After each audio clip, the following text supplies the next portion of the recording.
Oltre 100 espositori tra floricoltori e attività attinenti al giardinaggio, erboristeria e hobbisti, il coinvolgimento di due realtà scolastiche, l'Istituto Maria Luigia che realizzerà l'infiorata in piazza Mazzini e il Comprensivo 2 con l'iniziativa L'ambiente siamo noi.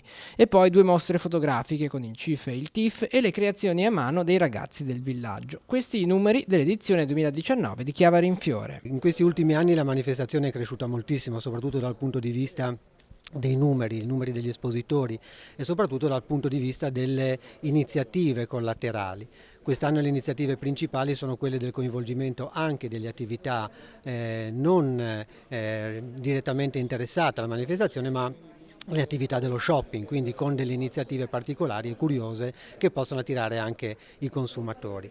Il gruppo della ristorazione, che fa parte ormai consolidato del nostro gruppo di lavoro, e quindi anche loro all'interno del Banco di Chiavari, della sede del Banco di Chiavari, avranno un'iniziativa legata proprio alla loro ristorazione e in occasione appunto della giornata di Chiavari in Fiore.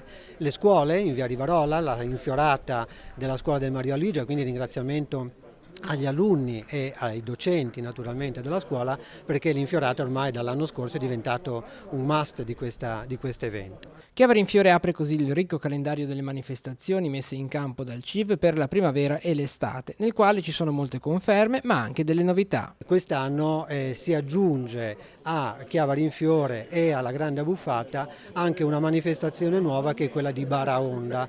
I protagonisti sono i bar che metteranno musica davanti alle loro attività per creare comunque una serata, una pericena un po' più prolungata per creare un clima festoso in tutta la città. Le vie coinvolte naturalmente sono quelle del centro storico, Carugio Dritto, via Vittorio Veneto e Corso Garibaldi con le vie laterali limitrofi.